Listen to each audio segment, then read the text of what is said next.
Good evening. Welcome to another developer interview here for the Perceptive podcast series on game wisdom. My guest tonight is an indie developer who has made a variety of modern retro style games. His latest game that should be out probably around the time this cast goes up is a treasure inspired boss rush named Disaster Arms.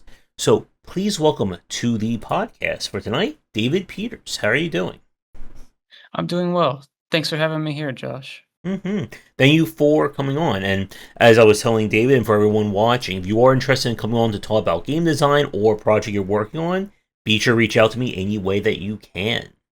But this is going to be a really good one because I love action design, and Treasure has been one of those the studios that I've played a whole lot of their games when it comes to like that particular style of action platformer. So to get the ball rolling, since this is your first time on, could you talk a little bit about who you are and what is your background when it comes to game dev? Okay. Well, my name is David Peters. Uh, my background in game dev actually started with art. I was an illustrator and webcomic writer in college. And while I was there, a professor in my graphics department, he was in charge of an educational games project, and he asked me on as an artist. And then while I was there, I ended up taking over programming for someone else, and then I started learning how to write music. And after graduation, I saw that I had enough of the skills I needed to start doing this on my own. So I took some projects that I had left over from college and I started making some of my own. And here I am today. I've got 3 published games, counting Disaster Arms coming out soon. Mm-hmm. Do you And want me to go a little bit further into those games? yeah, sure, Or go should we for it. save those for a later Or time? yeah, go for it. So I was going to ask you a little bit more about them in the next couple questions. Okay. My first game, it's called Cycle Chaser H5. It's an arcade shoot 'em up, horizontal. It's got a little bit of a blend of old school shmup mechanics and like more modern indie bullet hell mechanics. Last year, I published a platformer called Somnibuster. It actually celebrates its first anniversary today, Nice. September 24th, exactly last year. That's more of a like an Alice in Wonderland kind of setting, more about the story than the mechanics. And then there's Disaster Arms, which I'm publishing next week. Mm-hmm. hmm And for each one of your games, you do the art for all three of them, or you've done the art? I do the art for all of them myself. That's right. Nice. I guess hmm like my first question then with these three titles, what kind of like attracted you to like these particular designs to like start out being a game dev? Could I ask for clarification on what you mean by designs? I guess like Like the the overall? gameplay or the genres. Uh, the ideas kind of just come to me as I go. I tend to be kind of lost in my thoughts, and I've always got a bunch of ideas on the back burner. So, how a final idea comes out is usually just trying to find what I'm most interested in doing and trying to find what's most feasible to do.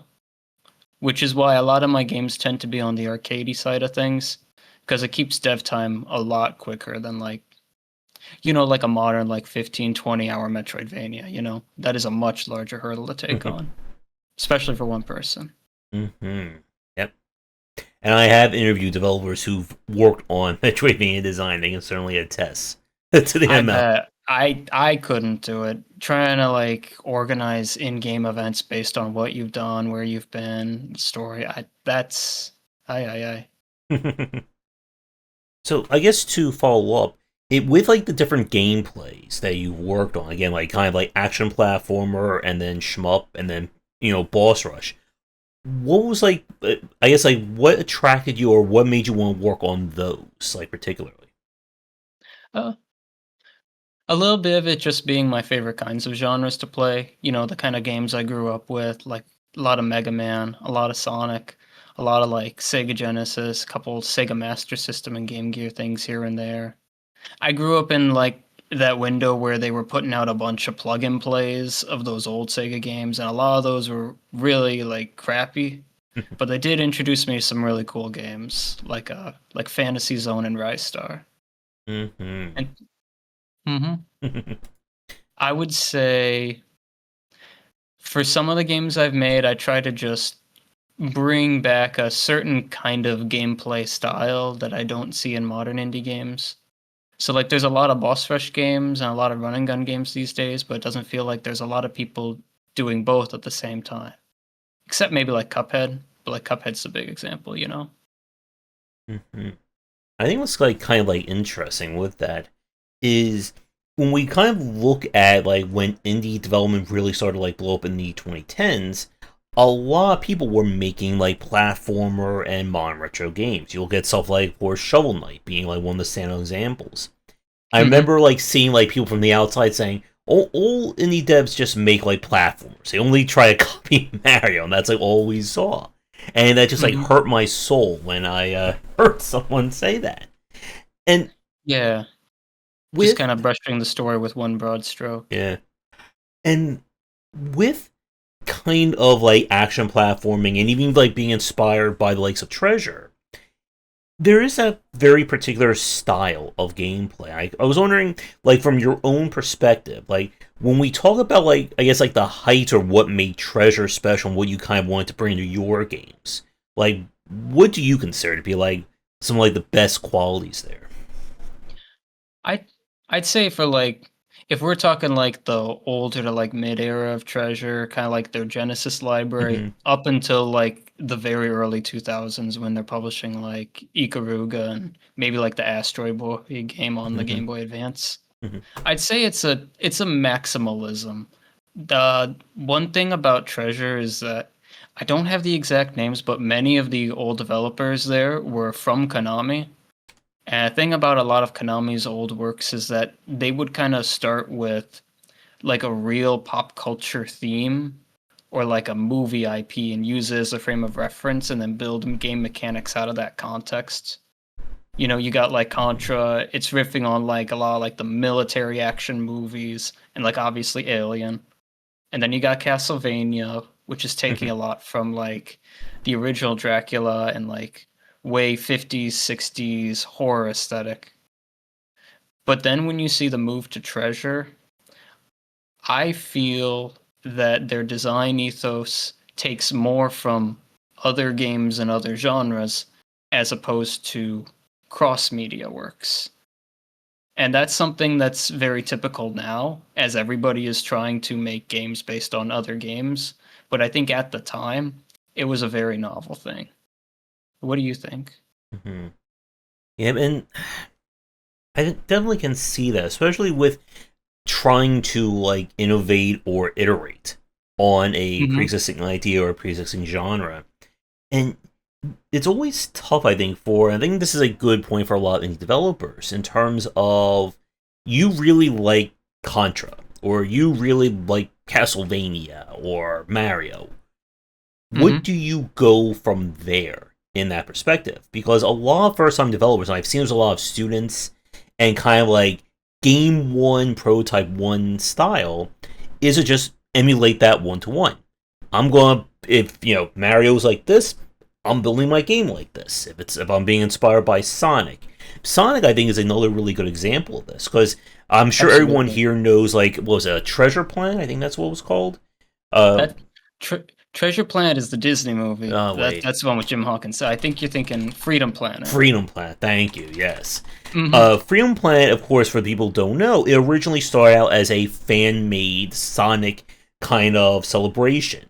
And of course, they couldn't get the license for Sonic, so they completely made their own game. But you can definitely see, like, if you're a Sonic fan, you play Freedom Planet, you know, like, kind of like what aspects were directly inspired by it.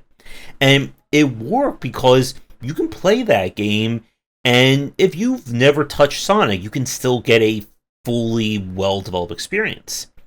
What we kind of see is like this trap, I think, from a lot of first time developers is that they kind of like they adhere too much to the game they're trying to copy or emulate.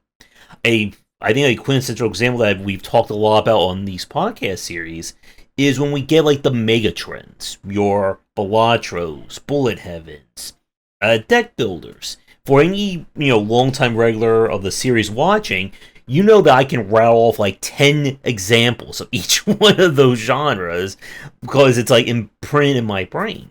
But it's always hard to make something that I think really stands out. And to bring this back to Treasure, like each one of their games, like yes, they make a run and gun, like Gunstar Heroes, or they help make a shooter, or they worked on something like Radiant Silver Gun, or one of my favorite games from the Dreamcast, Bangayo, which was just like this ultra bullet hell of surround yourself with 1,000 bullets and then you just bounce them all back at the enemies. And they really brought, I think, a unique style to that. And that's always been something that I found very fascinating when I talk about, or because I cover so many indie games, is that you can sometimes like get like a unique style or voice from an indie developer. And I think that, as you were saying, with like how more indie devs are looking at iterating or refining other game ideas rather than just pop media or major properties like that, I think it has been one of the better trends, at least in that respect, when it comes to game dev. Absolutely, absolutely. Could I build off of what you were mentioning about Radiant Silvergun? Sure. So I think that's a good example of what I mean when I say that Treasure was trying to iterate off of other works, because a thing that I know the developers have talked about is that they want to make the shmup RPG. If you play the Mm. Saturn version specifically, they even have an adventure mode where you play it over and over again, and all of your weapon upgrades carry over. And I think that's something that a lot of more developers should try to imitate, where you are taking from other games, you're using the library of projects that are out there in the world as your frame of reference, but you're trying to be cross-disciplinary with it. You're trying to look at other genres and see the appeal there and see how can we bring this to another context. And what does that say about the story or the world that we're conveying through the game? Mm-hmm. You even see it in Gunstar Heroes. I know they stole so much from Street Fighter in that game, and that's part of what makes it so special. Like the bosses, the way, even like the Smash Daisuke just being M. Bison, the way you can throw enemies, the way you've got the slide that is just like a half circle movement. It's a very thoughtful game. Mm-hmm. And I'm glad you mentioned the dice minigame, because like if we're talking about developers, of course, like being inspired, anyone who plays Cuphead probably remembers the Mr. King Mr. Dice level near the end, where you have to do the entire board rush, much like with Gunstar. Mm-hmm. That's the toughest part of that game. It's a pain. hmm As someone who did like attempted to speedrun it, I can attest to that. That's a run killer, isn't it? Especially if you get bad luck, right? hmm And to what we were just saying with being inspired or recontextualizing elements that you see from other games, that I think is a really fascinating point when it comes to what we see that kind of like distinguishes indie developers from one another.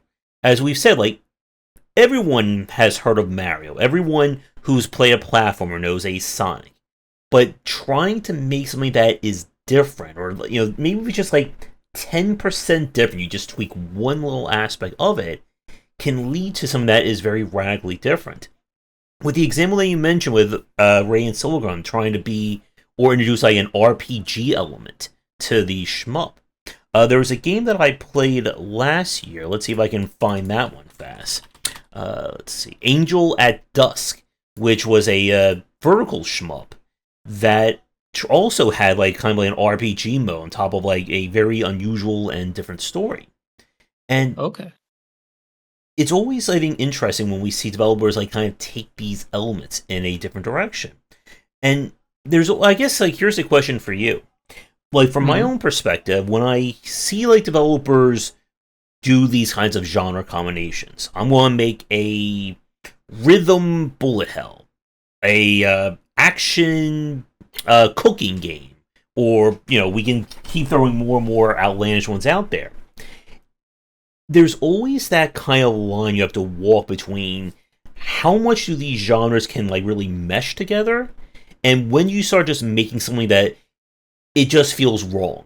Like if you're Mm-hmm. making like a hardcore action, Devil May Cry game, and you also want to have super slow turn-based like XCOM style like menus.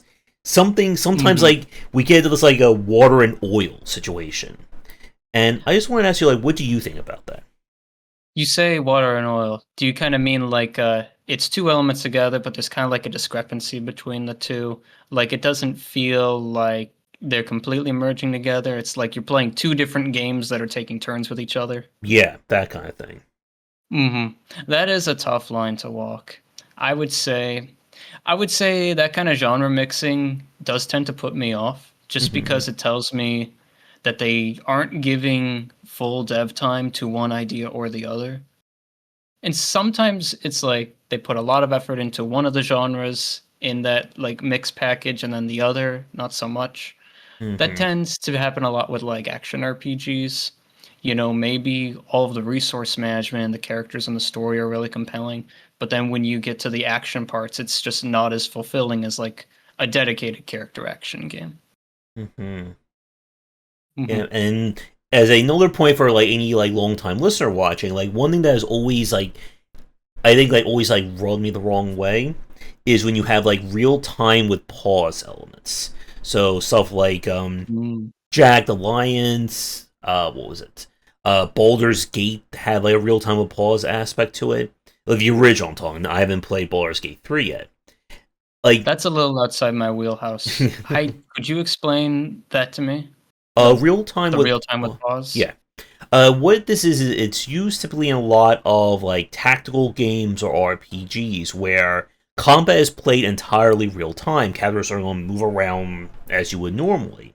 Instead of Hmm. it being turn by turn, you have to stop the game and then issue a command. The game unpauses, they do the command, and then you have to pause it again in order, like, you're basically using the pause to kind of have like your own version of turns rather than the game just saying, okay, it's the enemy's turn.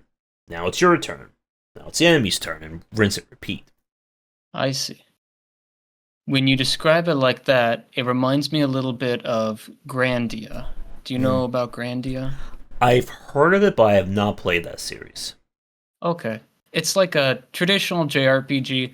It's almost like the active time battles of Final Fantasy, Hmm. but it's like that pause you described where when it's a character's turn to act, the turn order is kind of determined by their speed value.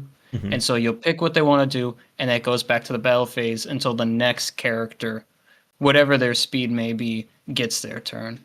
Mm-hmm. Though it's still more turn based than I'd say action based. Mm-hmm. There's been like a ton of RPGs that have like done like very different things or have tweaked various aspects of either combat or exploration.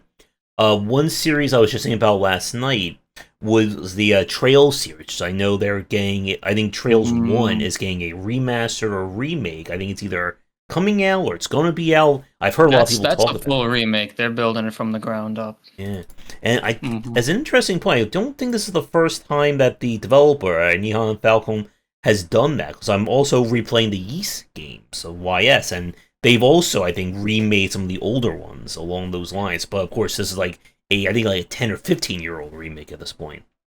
They've done a ton of remakes. You don't want to know how many different versions of East 3 there are. That And is they the each one I'm use playing. different battle combat systems. That is the one I'm playing right now. The one that's on Steam. Oh my goodness. And I guess like with like some of the games that we've talked about, some of the things that we've been discussing, as like an indie developer, I think a point that you said earlier, I think really does like need. I guess is a good point to clarify here, is as you're saying that a lot of what you decide in terms of your design is what you're able to make. Because at the end of the day, if you can't make it, no one else is going to be able to make that game for you. And we've seen developers. I've even spoken to a lot of first timers who struggle with that idea of I want to build this, crazy idea. I'm going to make a RPG action MMO. And, I've never worked on any of those games before, but, that's the idea I wanted to make. And they struggle and they just like, it's you're basically building three games at that point. And Mm-hmm. I guess to take this to or bring us to the games that you've worked on, especially with Disaster Arms coming out, Mm-hmm. another point that I hear from a lot of developers and even from a lot of consumers is the very notion that 2D is considered simple, or it's considered to be the stepping stone to 3D. And I'm Mm. sure this is something that you always love to hear that as a developer who's worked on 2D games. And I just want to give you like a moment to like when you hear that, like what goes through your mind? Well, I have heard along that line, anytime I've brought like a demo to like a public event, I'll take my games and set up a booth at like the library near me or some comic shops. And sometimes you meet very well-meaning parents who are like, "Oh, this is really nice. It makes my kid want to get into game development." But there's always this undertone of like, because it's 2D, I make it look easy or like something a kid can do. Mm-hmm. Which I have to admit, I do kind of design with that purpose. I want to make games that look imitable to other people. I don't know if you do you know at all about Captain Underpants? I've heard of it, but I haven't heard like too much like about like the story of its development. It's just like a kid's chapter book, a lot of Mm-hmm. illustrations. It was a series that I read a lot when I was a child, and a very specific quality of it from the writer was that he wanted all of the illustrations in the book and the illustrations written by characters in the book to be easily imitable by kids. And I Mm-hmm. even see that today because as I, for my other job, I'm a teacher and I do after school classes, and we'll get kids come in who love Captain Underpants and who love the other series that the author does, Dogman, and they draw their own versions of the characters, and it's like that's great. Though it's always hard as a developer to be like, okay, I still have to do this for my own Mm-hmm. self-efficacy, and I still have to do this for my own integrity of work. How do I make this look professional and imitable. You know, that's a hard balance. Mm-hmm. And I think that kind of discussion has even gotten even more challenging in like the last few years. With now we're seeing this whole argument and the debate about Gen AI when it comes to like designing Mm-hmm. games and even games that don't use Gen AI. If it just like looks slightly uncanny valley enough, people will accuse it of being Gen AI. Because I've seen a few games that have fallen under that it looks too good or it looks too professional from any developer. So surely this must all be Gen AI. You didn't make it yourself. Mm-hmm. Is there a specific game you're thinking of where it came out and there was this perception that it was an AI work? There was one that I saw like a few months ago, but I can't remember the name of it unfortunately off the top of my head. Of course, like I think Pal World got is probably one of the bigger examples of that, but I'm not quite sure like how that eventually like shook out at the end of like all the debates over it. I believe I don't believe that situation was actually AI. I believe it was a matter of plagiarism. Hmm. I do remember seeing articles or like threads people would make on social media where they took models of like the pals and they were comparing the 3D topology to the Pokemon that they were very obviously inspired by, and they were just matching up one to one. Like all of the same vertexes and lines in the exact same spots overlapping each other, except for where they changed the limbs or the extra details, you know? Hmm. Yeah, it's again going to be a very, I think, annoying period for like the next few years as to like whether or not this is still going to be a thing we're going to deal with, and what does it mean for a lot of developers. Well, it means now more than ever, there's a lot more value to making games that aren't like traditionally perfect, you Mm-hmm. know? Like art styles where the blemishes or the flaws or the inequities are what make it what it is. Mm-hmm. So for someone like me who does like a really like low effort sketch look, it works for me because I get to save time, but it also works because even if it is a little ugly, it does kind of stand out and it says something about the work. It's something about what you're supposed to take away from it, you Mm-hmm. know? Yep. And anything that developer can do to like stand out is of course very important for just about anything when it comes to marketing. As I was telling David just before we started, marketing is still my one weakness when it comes to a lot of stuff that I do. And part of that challenge from an indie development standpoint, again, is how do you make your platformer look different from all the other platformers, or your deck builder from all the other different deck builders? It's a struggle. It's a real struggle. It's one that I don't feel I've really cracked the answer on, you know? Mm-hmm. Because even with as many games as I've worked on, I still feel like compared to most indie games, I'm struggling really hard for visibility. Mm-hmm. And it's again, it's one of those things. There's no real easy answer for it because people will tell you, "Oh, just make a good trailer," or "Just make a good game," and people will find you. But unfortunately, even if you have like the best damn trailer out there, it doesn't mean anything if people aren't finding your game where they don't know who you are. And Absolutely. it's the same for like the stuff that I do with Game Wisdom, and it's also why I try to cover as many like smaller and like first time indie developers as I can because you can find a lot of amazing games out there. Again, I play a lot of amazing games each and every week, but getting the word out is the harder challenge. It really is.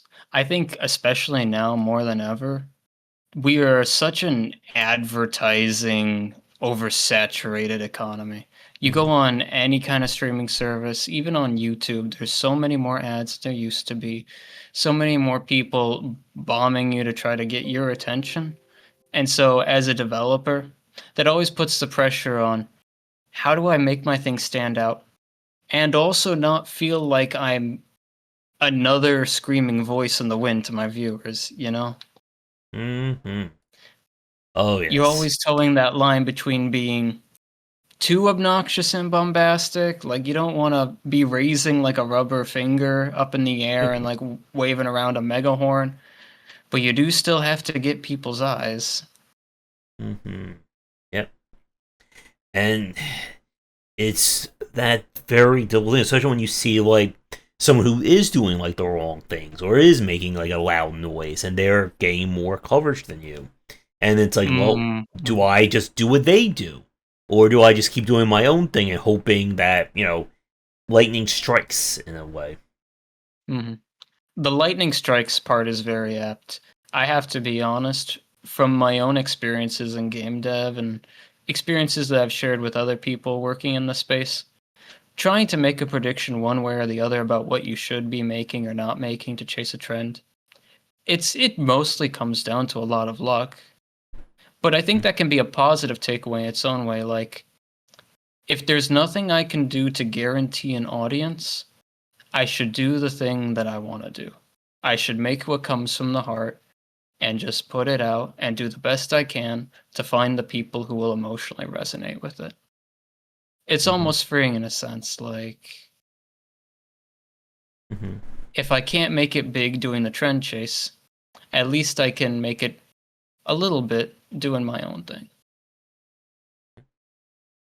And with a lot of like the smaller games that we've seen that have like managed to like get like a cult following, I'm thinking about stuff like Jeff Vogue from Spireweb Software.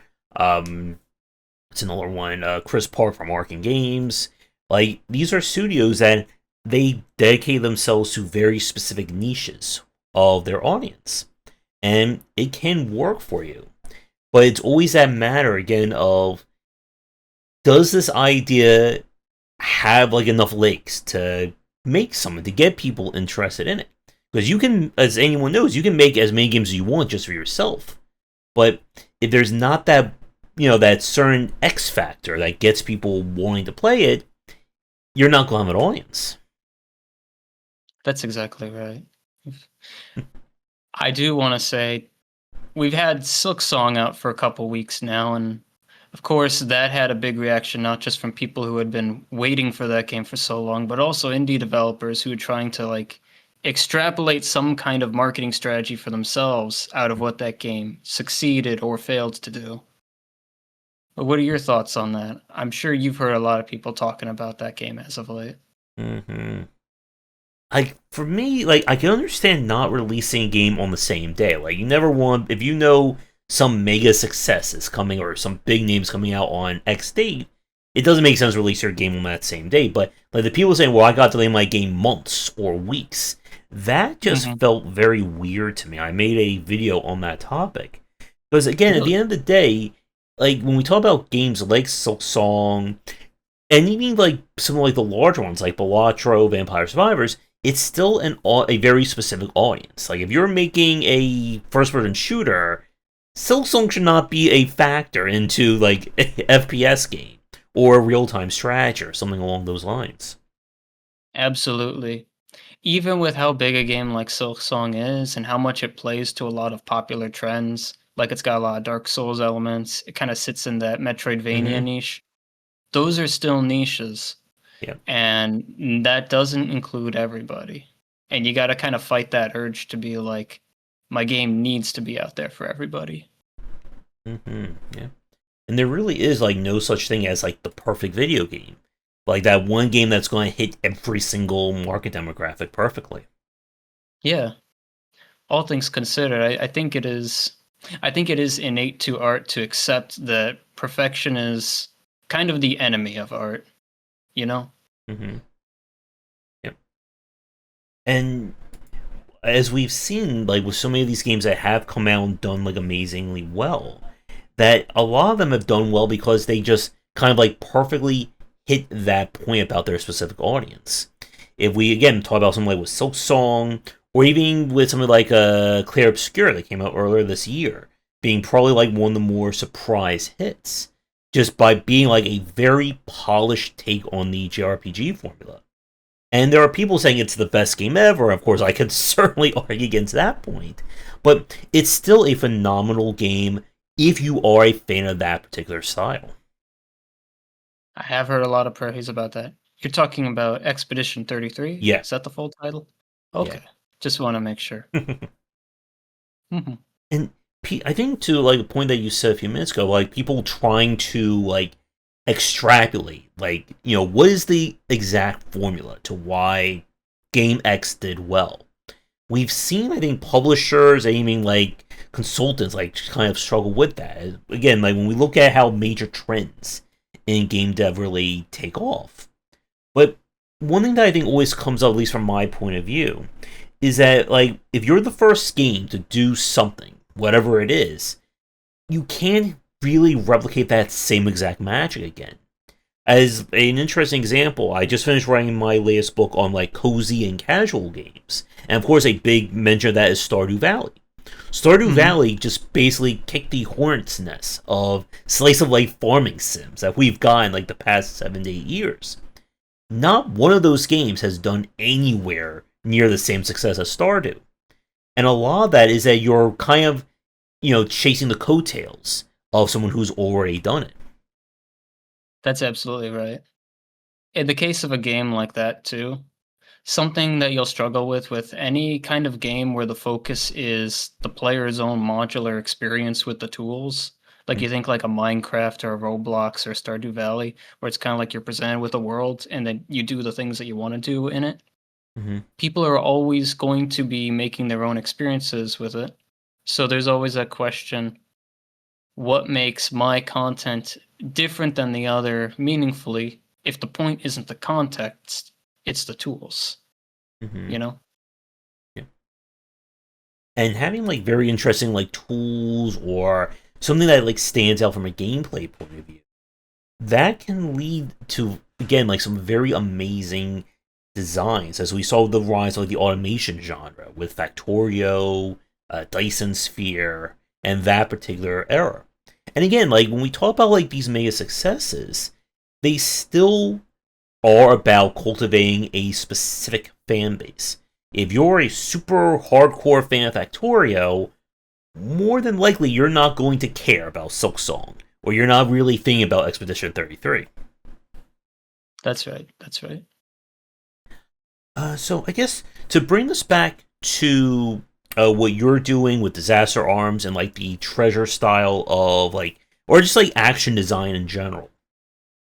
one thing that I always like to ask developers who make like action games, whether they're platformers, fighting, whatever, what do you think constitutes good feel when it comes to action gameplay? Because this is something that, again, you can have 50 different platformers and they can feel completely different each one that you play. That is a really good question. It's also a very big question. Yes. Would I be able to answer that question with a question? Sure. Can I get your take on what you look for in action games? Hmm. Sure. I think for me, the big thing is like how one to one is the character's reaction to when I push a button.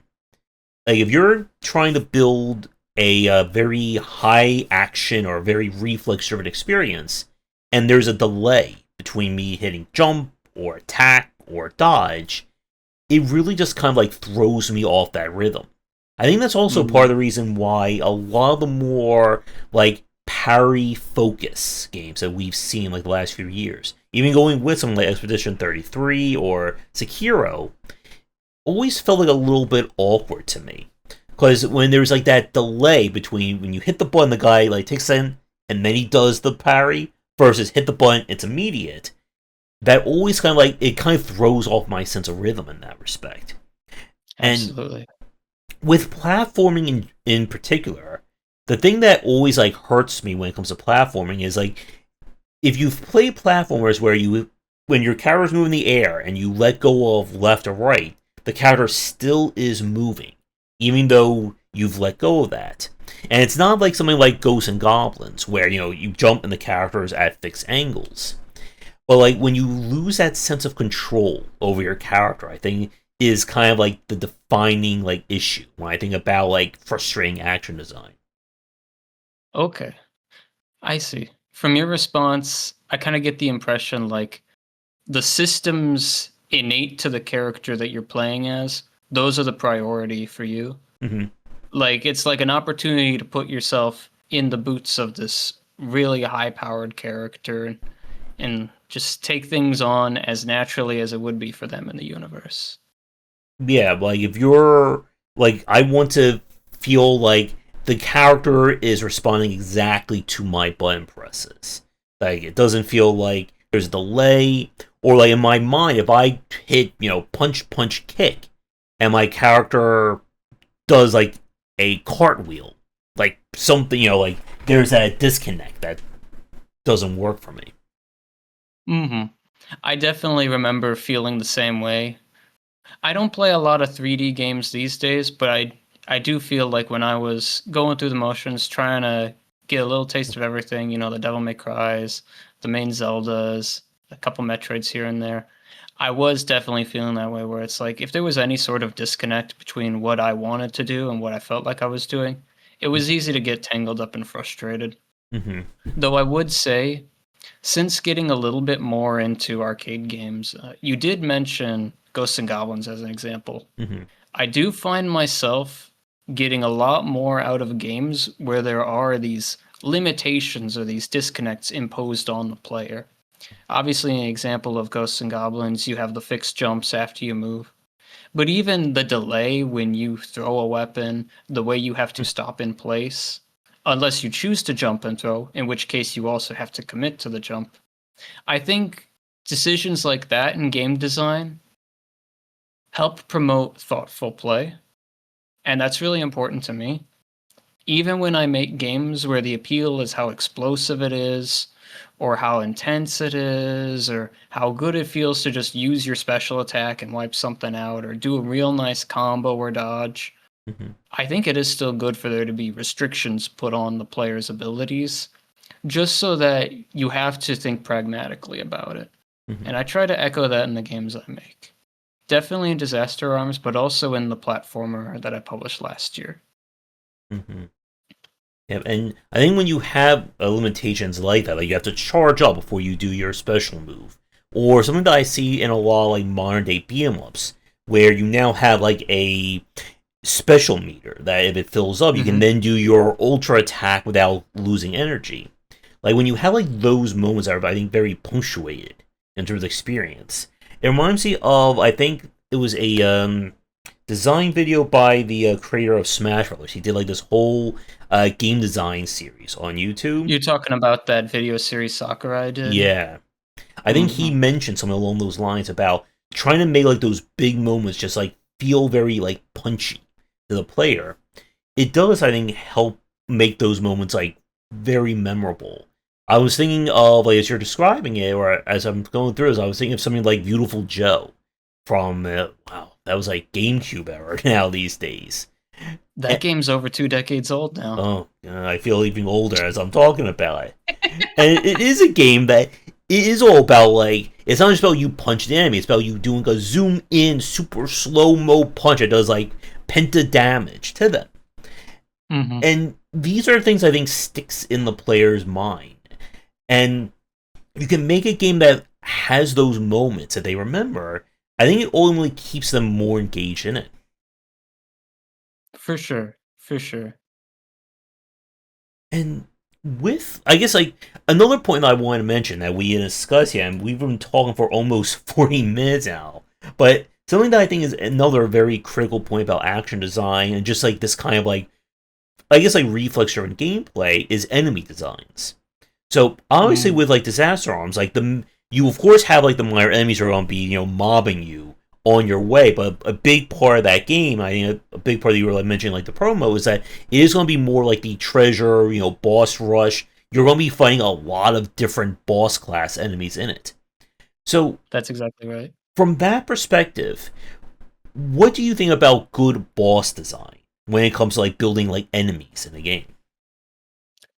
It's pretty subjective game to game. Uh, Kind of varies by genre. Could you elaborate further on that question? I guess like making a boss feel like its own unique encounter versus here's 60 minor enemies who are all attacking the player. Hmm. Well, you think about bosses as kind of like flag points in a journey. You think of it maybe like, I don't know, you're climbing up a hill, and it's like, here's a stop along the way. Or maybe you think like, I don't know, maybe a better metaphor is like rock climbing. Like you got Mm-hmm. your slopes that aren't too steep, and then you got like maybe 12 feet to climb up. Part of it is challenge. Part of it is like the artistic intricacy of it, like how cool or flashy the boss is. Part of it is how they make you use the tools that the game presents to you. Another part of it is how it breaks those rules. So maybe sometimes what makes a boss memorable is the fact that it's really easy, or that it doesn't even attempt to put up a fight.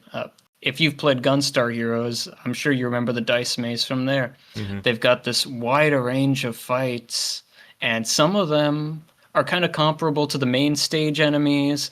They put up a good fight. They have a lot of intricate parts. I think Mm-hmm. about like the conveyor belt where it's got all these turrets above you that individually do different things. Mm-hmm. But then you've also got like the melon bread guy. It's just a face that sniffs at you and then you shoot it and that's the end of the fight. I think that variety is how you get it. And noting that the variety is more than just the visual differences between the fight, but what emotional reaction they're trying to get out of you. Mm-hmm. Yeah. And I think like as a good example of that, of course, going back to something like with Cuphead, that the different Hmm. bosses in Cuphead all feel very original to their design. And again, what the player is doing from boss to boss, just like in Disaster Arms, like that is not changing. You're not completely rebuilding what the player can do on a fight by fight basis. It's about kind of like what does this boss kind of like push the player to make use of with their existing abilities. That's a very good point. Definitely, when I think of Cuphead and the way the different fights work, there's the one, there's the Candy Princess boss. I wish I remembered her name exactly, Mm-hmm. but she's got all the different, like, smaller candy enemies she sends after you, randomly Mm-hmm. decided, but they're kind of like an assortment of mini boss fights. And then it transitions to that auto scrolling section where you're now expected to still shoot back at her, it's a larger target, but now you have to micromanage moving away while swapping your fire back to aim at her. She's got two different types of projectiles going at you at any given time, like the giant, like peppermint candies rolling at you that you have to parry, different things flying out at you. managing these different sources of damage and keeping your cool while you do it. That's Mm, definitely one of the better fights in that game. yeah. And I looked up the name. I think it was Baroness von Bonbon, according to what That Google sounds was right. saying. All those names are ridiculous in that Hmm. game. And I think that's a really good example of how you can take a fight in very different directions. Because anyone who's, you've played an action game, you play a platformer, you know how the situation can radically change based on what you're expecting the player to do. In the Cuphead DLC, one of the bosses that just really threw me for a loop was the one that you fight and you're on the ceiling, so all of a sudden your controls get reversed, so left is right, right is left, Are you and talking about the dogfight? yes, That airplane? oh yeah. Yeah, that fight. That is just. I think the first time I saw that, I was a little taken aback just because the way it uses perspective in the game is like, I didn't know video games could do this. Huh. Yeah. And yeah, like when you throw stuff at the player that it feels like it's like pushing what the mechanics allow the player to do. Like that can lead to some very interesting and also very polarizing fights. As a good Mm. example of this, at the time that we're recording this, I just finished playing the FPS Cultic, which is boomer shooter, high movement, everything kills you fast, you kill everything fast kind of play. And the Hmm. final boss in that is just like a very different fight compared to anything else that came before it. It feels more like an action game. Like if for people who've of course played like Doom Eternal, like when the Marauder shows up for the first time, it completely kind of takes over what the players it will do against that fight. And that's always, I think, a very interesting aspect when we talk about like difficulty in action games. If you tell the player, okay, you can parry every enemy, and then you introduce the unparryable enemy, sometimes people love that kind of, pulling the carpet out from underneath them. Other times people feel like you're betraying them by saying, you told me to play the game like this, but now you tell me this doesn't work, so what the heck is wrong with you? Yeah. That's going to be a case by case basis with a lot of games. It kind of Mm-hmm. depends on if the focus is more on the systems or on the situation. Like in a Mm-hmm. game like Ghosts and Goblins, that would be something where it would be very welcomed because the entire theme is that Arthur is just some guy taking on the hordes and he is kind of like a victim of circumstance. Like if the red demons want to go give him like the Marvel 2 Infinite Punch, go right ahead. What can he say about it? He's just a guy. Mm-hmm. But like if we're talking a game with more rigid systems where the expectation is to kind of test the player's abilities, it can be obnoxious sometimes, yeah. Mm-hmm. Yep. And like speaking about kind of like giving the player a lot of ways of handling or a lot of different like tech that goes with it.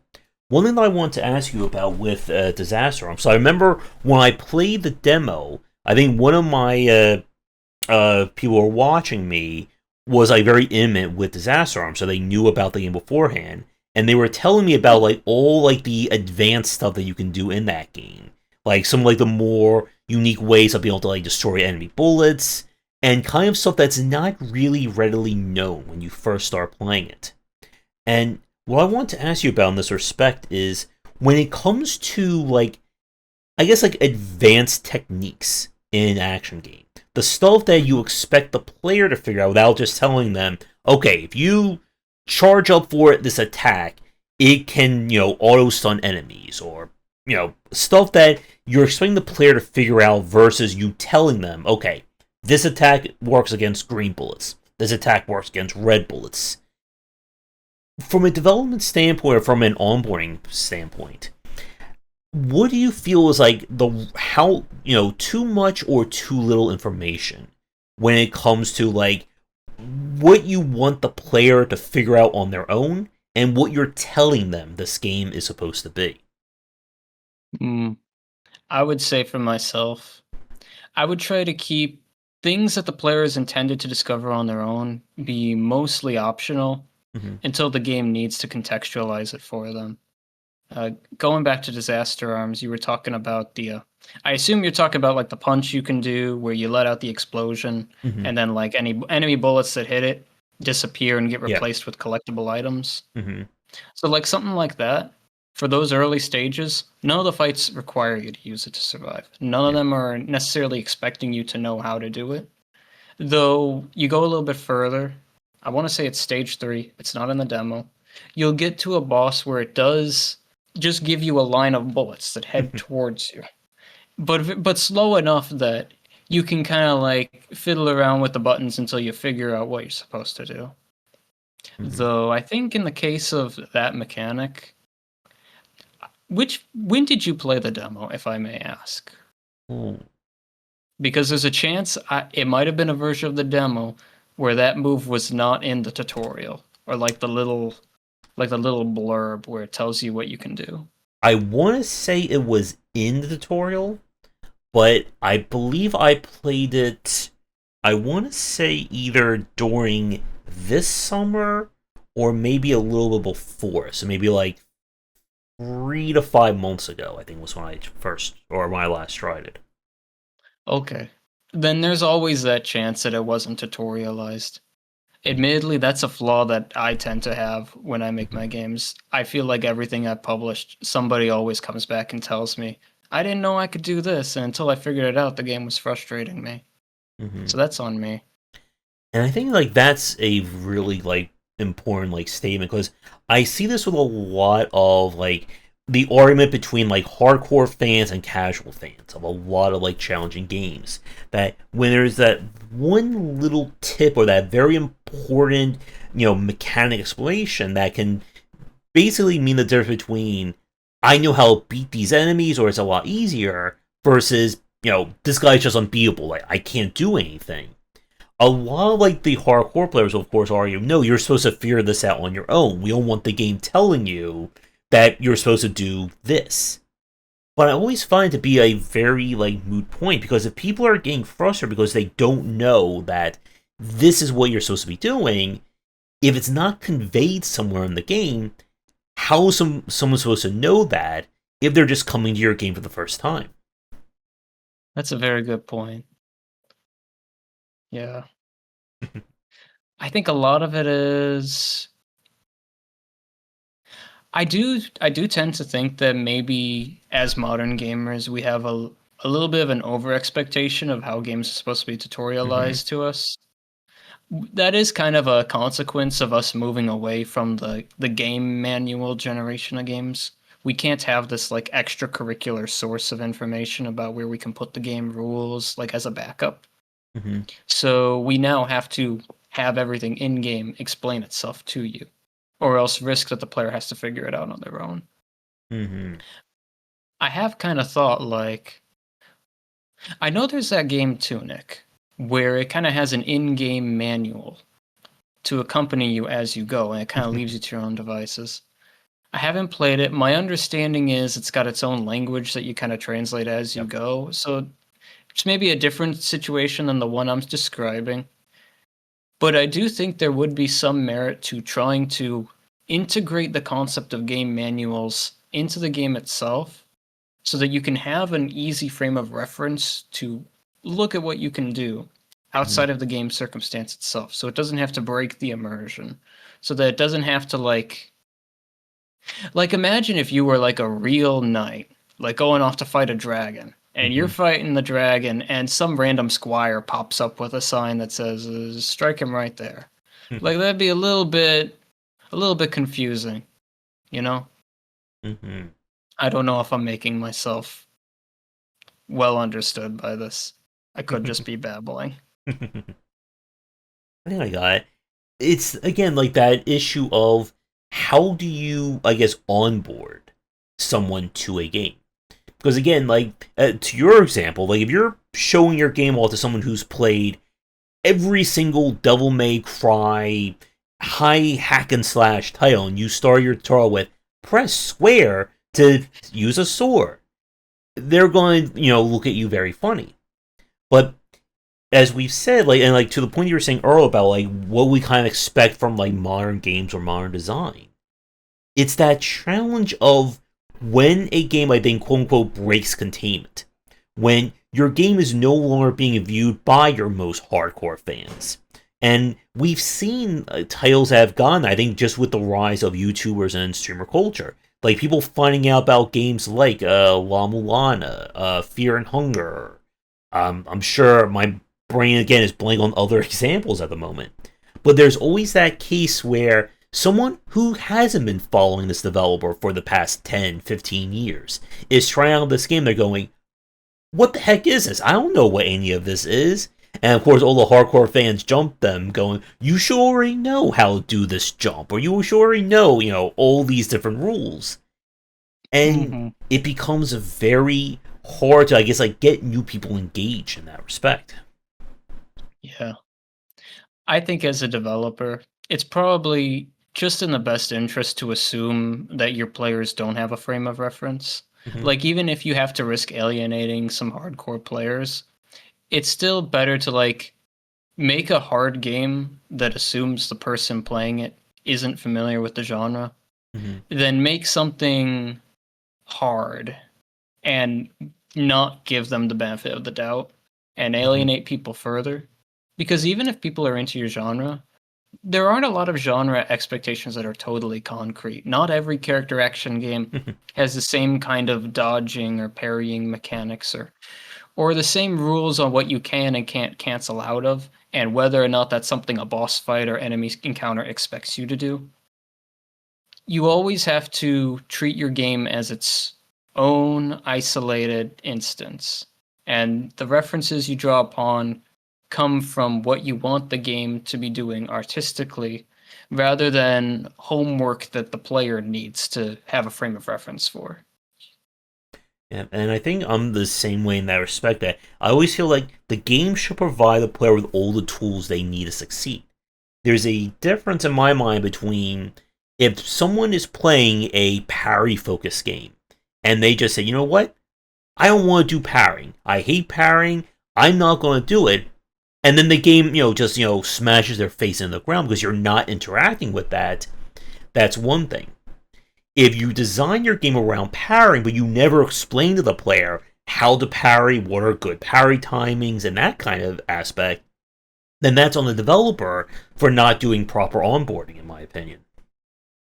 That's very fair. Always got that exception here or there if Yeah. it's like the intent is the player's supposed to be left in the dark. Mm-hmm. You were bringing up La Mulana a moment ago. Mm-hmm. Trying to think of any number of, like, I guess you call them rage games, though I think more like the old school idea of rage game, like really old Famicom jank. It's like, this is just a nightmare that you are trying to suss out by the skin of your teeth. It's always going to be a matter of subjective to what you're trying to make. Mm-hmm. Yeah. And I think it goes back to the point we were saying that you need to figure out what your intended audience or what your intended experience is supposed to be. And that should be kind of like where the decisions of your game stem from. I guess to bring us back to Disaster Arms, another aspect that I want to ask you about when it comes to like action design or action games in general is like length and pacing. Because there are people who will be like, I want 100 hours of a Devil May Cry or a Souls-like experience. And then you have people who they'll just turn tail and run away. You tell them this game needs 100 hours to go through. And even like going back to like Treasures, like some like the Peaks of Treasures designs, they're not like super long games. They're maybe like a few hours at most. Not at all. Some of them are really on the short end. Yeah, If you've played Garuga from start to finish, yeah. that's like 25 minutes. If you're Though that's good, also par for the course for its time. yeah. So with like Disaster Arms and just like with like your own kind of like focus on like action design or action gameplay, I guess like where or how do you approach pacing in this respect in terms of length? When you ask pacing, you mean like in terms of like start to finish, how long it takes? Yes. Okay.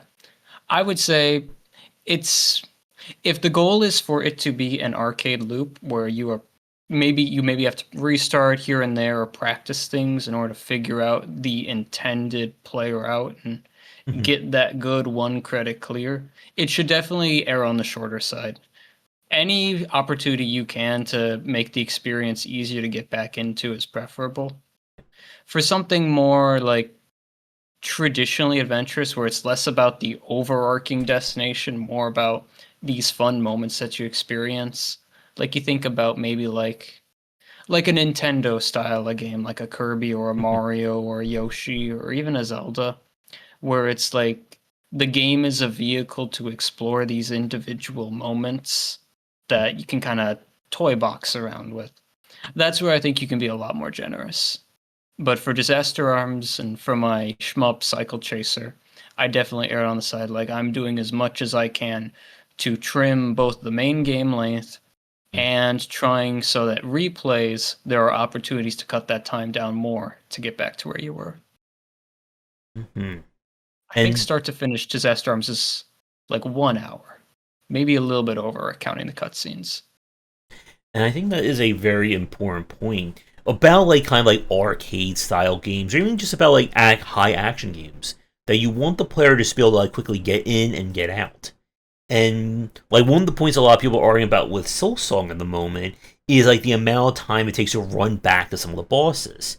Where okay, The I just runbacks. died to this boss, I want to immediately go fight him. No, I gotta spend 10 minutes running across a map to get back to that fight. And again, it's like so much about what we talk about, and this is a conversation way too big just for what we're doing here, is about like that perception of what it feels like to play this game.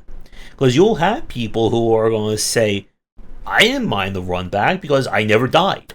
Or, I died once, I immediately beat the boss the next time, so who the hell cares if it's a 20-minute run back? And then, of course, you'll Mhm. have someone who's died 15, 20 times just shaking their head at that person. It's an incredibly delicate line to Yeah. balance. I would err on the side that a little bit of a run back is necessary. A lot of people, I think it's a symptom of like the save state era of games, but Mm, like I think a lot of people they just want to like bulldoze their way through any obstacles they get in their way. But it's like yeah. no, you learn how to do it by taking yourself away from it from a little bit and synthesizing what to do next as you get your way back there. Mm-hmm. Now I don't know how long those runbacks in Silk Song are, so I can't give my 2 cents on that. Yeah, and I think to what you said, like it goes with the conversation I was having with someone on the Blue Sky the other day about kind of the nature of difficulty. That some people just they say they like hard games, but they never want to die. They never want to see you died or game over. And Mhm. there is that nature I think that comes with like learning this stuff. I brought up Armored Core 6 when I was talking about this. Like Armored Core 6 was at like for week 1, week 2 for anyone who forgot, very divisive. Like people were saying, "Oh, I hate this game. It's too difficult. The first boss just completely destroyed me. I'm the super Dark Souls fan, but your game is too difficult."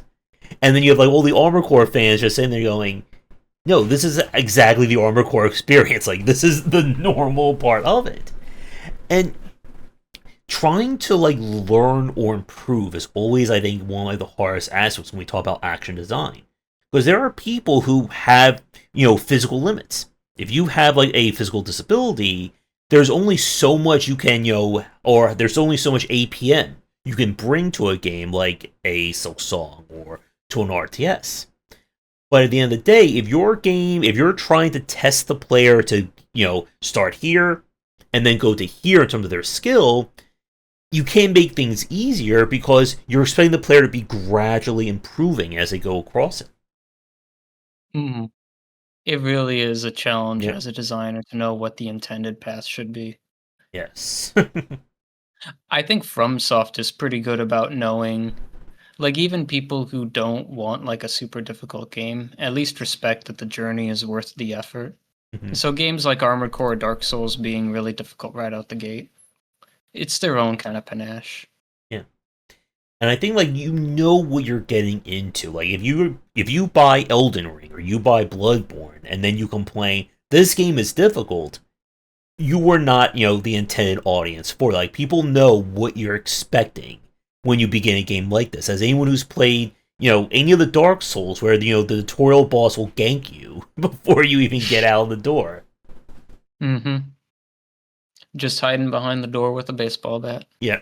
And this has been a great conversation so far.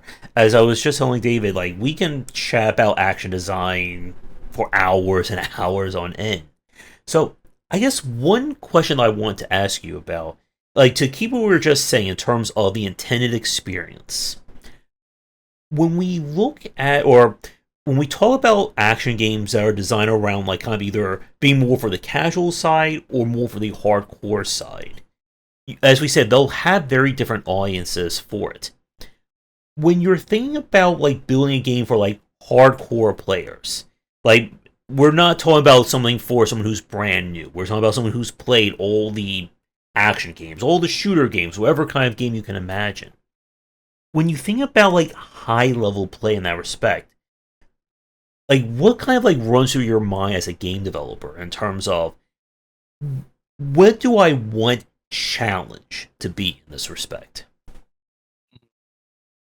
Well, when you're at that high of a difficulty level, I would say it comes to kind of like toying with the player's expectations. Now, none of the games I make, I would say, are that difficult. Like even when I have like my like ultra difficulty modes in those games, I would still err that they're on the middle range side. Mm-hmm. I like my hard games, but I don't really like. That's a niche that I'm not Mm-hmm. qualified to fulfill for others. But I do know a lot about like in the shmup and arcade community what are considered like the big evil games. And there is this one title. It's Kyukyoku Tiger, or I think it's Twin Cobra in America. And there's specifically a Genesis version of it where the AI of the enemy bullets is programmed to know where the player is going to go based on the direction they're holding when the enemy fires. And so they fire there instead of at the player. And that's why that game has kind of cemented itself as like among the hearts of the hearts, because it's not just an aggressive game in terms of what they're throwing at you, but that they already are anticipating what a pro's strategy would be. You know? Mm-hmm. I've seen a few, like, modern shmup designers do just that when the bullets are being led, and Mm-hmm. yeah, that, oh my goodness, that gets nasty. That is a space with so many decades of like developer experience just compounding one entry on top of another over and over again. And so we've reached a very modular state of what we can do to make those games really, really evil. hmm Like, for me, my limit is when we get to, like, what was it, like, Tohu, like, the screen, like this one pixel is the only safe part on the screen, and if you move Mm-hmm. anywhere else, you are dead. Mm-hmm. And yeah, like challenge in that respect. When we talk about, like, ultra high level stuff, there's always, like, people who will clamor for more and more of that. But what we see, like, in a lot of, like, modern audiences, is that fewer people are really interested in doing the one credit CC super perfect run every single time. Mm-hmm. I think it kind of varies. Mm-hmm. Like for me, who's a lot of like I have a lot of people in the indie space that I know who are making shmups. And their audience, they still absolutely care about the 1cc culture, the no miss culture, trying to get the best high score and seeing what they can do to like milk extra points out of the bosses and keep those multipliers up. Like that scene's still there. Mm-hmm. I would say for people outside that circle, speedrunning has kind of taken over as like the what can you do after you've met the criteria that the game's presented to you? How can you like measure Mm-hmm. your distance to other people? And speedrunning, I think, is very quite fascinating in this conversation because we're talking about a lot of modern retro design. And a lot of, like, what kind of gave birth to speedrunning culture was running those classic games. People who, mastered Ninja Gaiden, Battletoads, even, like, RPGs. Like, there are just some crazy speedruns of, like, people, like, going through Final Fantasy VII or like these 68-hour long RPGs and doing it in like 7 to 8 hours. Hmm. I'm sure you've seen those Ocarina of Time runs where they cut it down to like 20, 30 minutes by doing these really advanced Yes. floor clips. Or I think one of them was like they load up like another game to affect the memory of the N64 to then completely break Ocarina of Time, like that kind of thing. Or I remember Hmm. watching a soft lock with Yoshi's Island that they do it just right. It completely skips the entire game. If you do it wrong, the entire game breaks. You have to reload the entire start from scratch again. There's a lot of games like that. Hmm. It's because of the way we make games in terms of like loading data in and out of RAM. We don't really have a lot of modern games that are like that because we're not really like changing specific registries where numbers are being held. But whenever we find a new game that's like that, it always is a fun time. Mm-hmm. Now, one of my last questions I want to ask you about in terms of like modern retro design, kind of like the audience for it. We've brought up like discussion of like arcade fans and kind of like the arcade experience of score chasing, and it's not so much again about a very like lengthy story or about again spending 8 to 20 hours in a game. It's about this is a 20 to 30 minute long experience. How do you perfectly refine or optimize that play? I think a well known example of something like this would be like Devil Daggers, if you've heard of that one from like I think this was like I haven't, I uh, have to admit. Devil Daggers was a very challenging first person shooter where it's all about you take one hit, you're dead. So the level will keep throwing more and more and higher escalated enemies at you at fixed intervals. So it's not about you kind of mastering like improvisation. It's about you knowing, okay, what am I doing every given millisecond of when an enemy spawns, when this tower appears? And it's just about, it is pure optimization. Mm. You're It, thinking like routing? yeah. Like, it is about, okay, I know that in exactly 6 seconds, a gargoyle is going to fly over here, so I need to be ready for that. When we Yeah. talk about, like, the arcade mentality in this respect, like, for me, it's always been kind of like hit or miss. Like, for longtime fans watching, you know that I've never been, like, a score chaser person. I've always been more on the challenge side. I want to beat this boss. I don't care, if I have, 10 million points at the end of this fight, or if I have 5. It's more about the act of winning rather than kind of like the act of perfection. So I Hmm. wanted to ask you, like, with like Disaster Arms and with kind of like modern retro design in general, with like the arcade mindset, I guess how does that impact like your design or your thought process when you're building a game like this? In the case of Disaster Arms, I'd say just getting to the end Mm-hmm. is like the big takeaway for the player. I've done scoring systems in another game. I It's here mostly just because it's like an arcade tradition. Mm-hmm. Though there are a lot of people who make modern versions of that scoring interpretation with like a ranking system. Like obviously there's Devil May Cry where you get like the smoke and sexy style SSS. Mm-hmm. You keep comboing on someone. And that becomes its own incentive because they relate it to the character that you're role playing as. Like Dante showing off and just being like a skateboarding rock star. And Mm-hmm. even games like Sonic Adventure 2, they've got their own ranking system there. Though Mm-hmm. in that case, it tends to be a way of like taking a game where the objective is pretty easy and Yeah. expounding on it so that the pro players have something to work towards without Yeah. having to, without like having to make a second campaign for them Yeah. and without having to make the main campaign inaccessible to beginners. Hmm. And I've always liked when games like do that, where there is that like higher skill level you can go for, but it's not actively required by the game. If you can learn the mechanics, you could care less if you get triple S in Devil May Cry. But Hmm. the plateau is always there. It's always that carrot on the stick. And as we are mentioning like speedrun culture a few minutes ago, like watching someone get that perfect combo in Devil May Cry, or I don't know if you've played a Pizza Tower that came out, I think, like 2 years ago. I have played Yeah, Pizza Tower.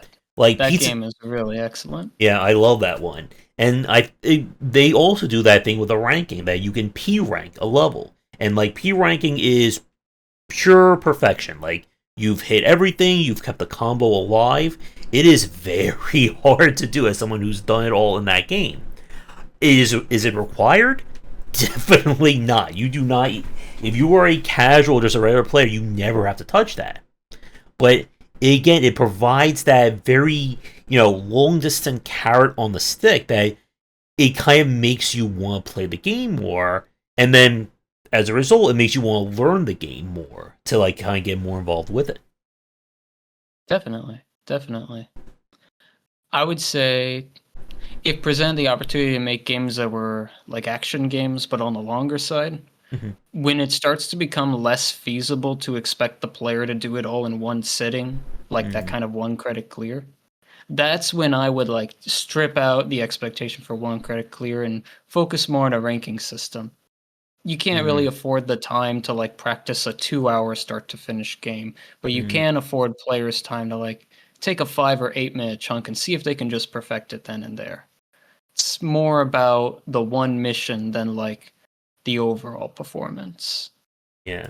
Like, there's no way I could even think about doing like a speed run or, focus on just like one credit clear if it's like a 4 or 5, 6 hour long game. Like, I think Yeah, that'd be psychotic. yeah, like I cannot do RPGs. Like, no one ever asked me to try to do a speed run on an RPG like that.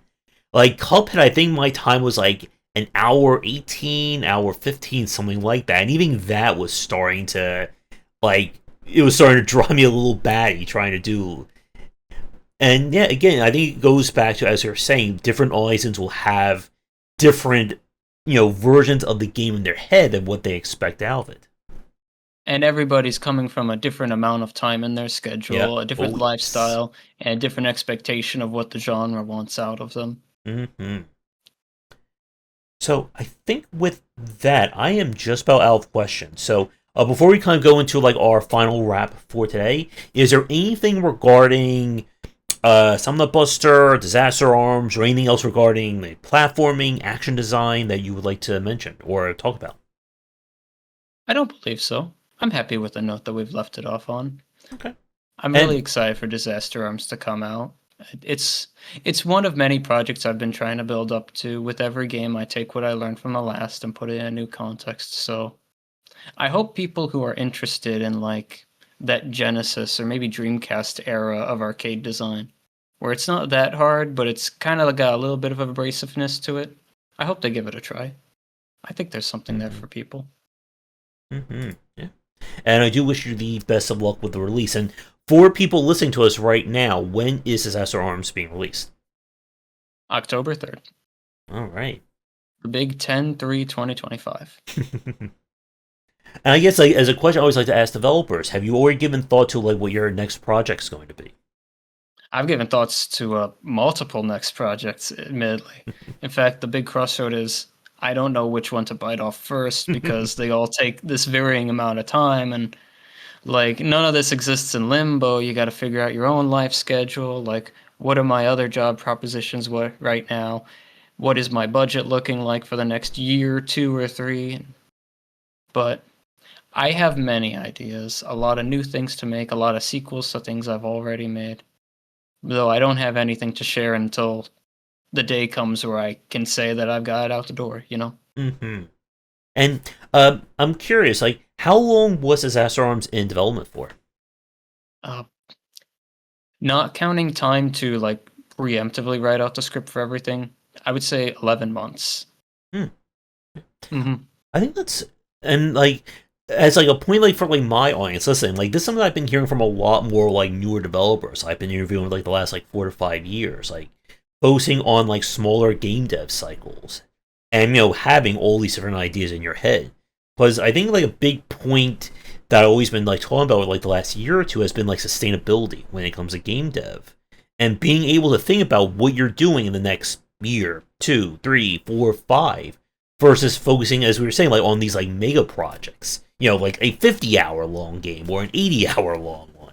Yeah, it's a risk. It does require an enormous commitment and luxury. Hmm. It's definitely healthier to start out about as small as you can think of, and then maybe one step smaller than that, and then see from there what you can take from that to iterate in the next idea. Hmm. I guess so. One final question before we kind of go into like social media talks and all that. With the art style, were you inspired by anything in particular with coming up with the actual art style for the different games?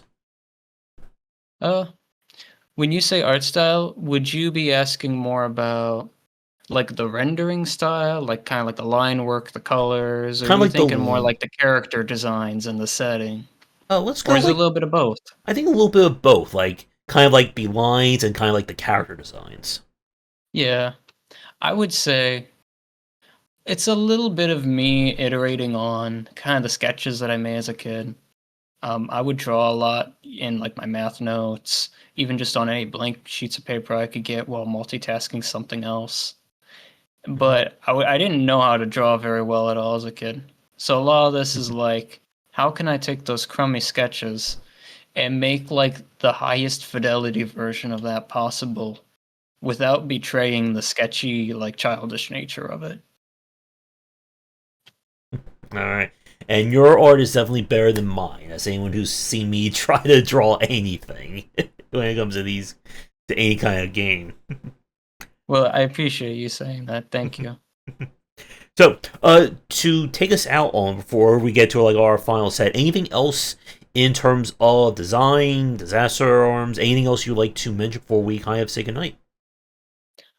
Uh, well, if you like Gunstar Heroes and you really like a certain seven phase boss from that game, there's maybe something to look forward to at the tail end of Disaster Arms.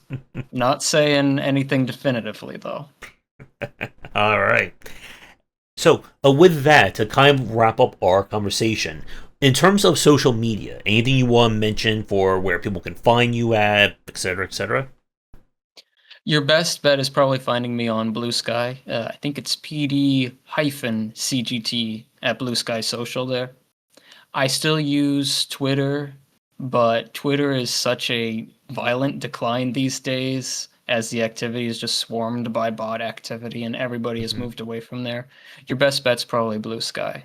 Though I also use YouTube to share like trailers from my games or music from my games, and I have an Instagram account.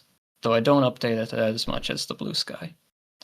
I can send those links to you later. Yeah, that would be fine. And I guess with that, do you have anything you'd like to say to any fans of your games just to take us out? I really appreciate all of the support that everyone's given me so far. If you asked me 3 years ago if I was going to be doing this now, if I was going to be making like a game a year and sharing it online with people and getting like reviews and feedback, I never would have believed it. I never thought it would have been something more than like a little hobby to share with friends.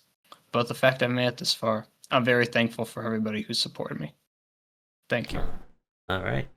And again, David, it has been an absolute pleasure chatting with you, and I wish you the best of luck with Disaster Arms. And if you are free in the future, we can certainly ramble more about modern retro games and action design for many more hours. I'd love to do that. That'd be awesome, Josh. Thank All you. right. All right.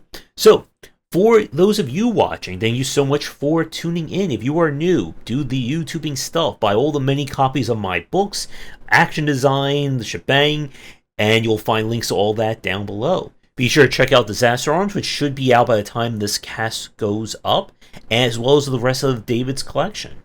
And again, David, thank you again for coming on, and best of luck with the release and whatever your next game will be. Thank you very much for having me here, Josh, and thank you for the vote of confidence. Not a problem. So, with that, come back for daily discussions on game design here and on game wisdom, where you examine the art and science of games. Till next time, have a great night.